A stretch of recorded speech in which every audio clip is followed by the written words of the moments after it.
নমস্কার, সবাই কেমন আছো? আশা করি সবাই খুব ভালো আছো, আমরাও খুব ভালো আছি। যাই হোক, আরও একটি নতুন সকালের সূচনা হলো। তো সকাল সকাল বাবা ছেলের সুন্দর মুহূর্ত কাটানো তোমাদের সঙ্গে একটু শেয়ার করেই নিলাম। তো তারপরে সুদীপ্ত গেছে ফুল তুলতে, তাই বললাম কিছু কাঁচা আম রয়েছে সেগুলোও পেড়ে নাও, আর তার সাথে কিছু পাকাও রয়েছে সেগুলোও পেড়ে নাও। তো সুদীপ্ত সব একবারে গিয়ে পেড়ে আনছে। তো শাশুড়ি মা সব সংগ্রহ করতে গেছে। দেখেছো কত আম না, পুরো সবুজ। যাই হোক, শাশুড়ি মা নিয়ে এসছে, কিছু ফেটেও গেছে, কেননা গাছের অনেক ওপর থেকে আমগুলি পড়েছে। তো আর পাকা আমটাও কি সুন্দর না, গাছের আম বলে কিছু ছাপ কষের দাগ রয়েছে। যাই হোক, আমরা এখন ব্রেকফাস্ট নিয়ে বসে পড়েছি। ওই চিচিঙ্গা ভাজা, রুটি, ছানা এই সব খাওয়া দাওয়া চলছিল।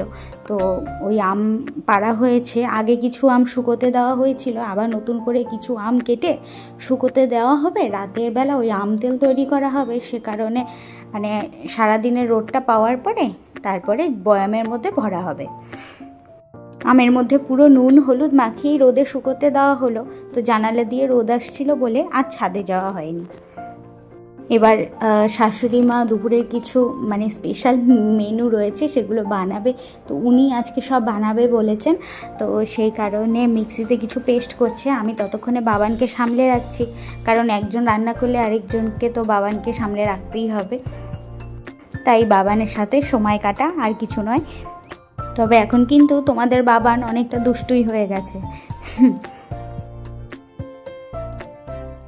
তো আজ বানানো হচ্ছে, বাড়ির পেছনে তো কুমড়ো গাছ আছে তোমরা জানোই। তো কুমড়ো পাতা মধ্যে মানে পুর ভরে একটা রেসিপি তৈরি করছে। যাই হোক, তাই তোমাদের সাথে একটু শেয়ার করলাম। তোমরা যদি ডিটেলস ভিডিও দেখতে চাও এই রেসিপিটির, অবশ্যই সেটাও শেয়ার করা হবে। তো আপাতত ওই অল্প স্বল্প যেটুকু পাচ্ছি দেখিয়ে নিচ্ছি।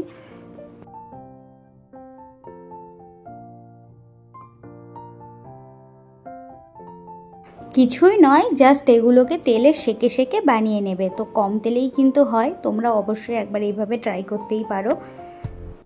সমস্ত কুমড়ো পাতার পুর ভাজা আমাদের একদম কমপ্লিট হয়ে গেছে, তাই সব তুলে নিচ্ছে। তোমাদের ফাইনাল লুকটা একবার দেখিয়ে নিলাম। তো এখন পাঁপড় সেঁকা চলছে, তারপরে সুদীপ্তকে খেতে দেওয়া হবে। তো মেনুতে কি কি রয়েছে একবার তোমাদের বলিয়েই দিই। সেটি হচ্ছে মাছের ঝাল, আমের টক, পাঁপড়, তারপরে হচ্ছে কুমড়ো পাতার পুর যেটা, আর লাল শাক, আর একটা মনে হয় ডাল হয়েছিল। যাই হোক, সুদীপ্ত খেতে বসে গেছে। তো বাবা একা খাবে, ছেলে খাবে না, সেটা তো কখনোই সম্ভব না। তাই ছেলেকেও একটু খাওয়াচ্ছে, তাই তোমাদের সঙ্গে ভিডিও ক্লিপটা শেয়ার করেই নিলাম।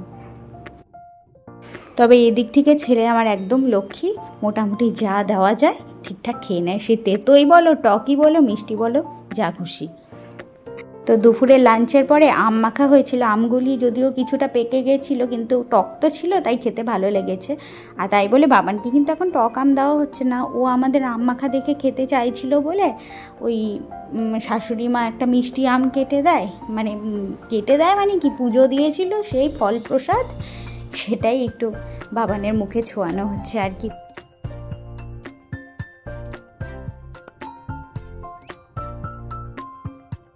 রাতে বানিয়েছিলাম মাছের ডিমের বড়া আর মাছের তেল। তো মানে মাছের তেলের ওই পেঁয়াজ আলু নয়, পেঁয়াজ লঙ্কা দিয়ে ওই যেরকম হয় একটু চচ্চড়ি টাইপের, সেটি বানিয়েছিলাম।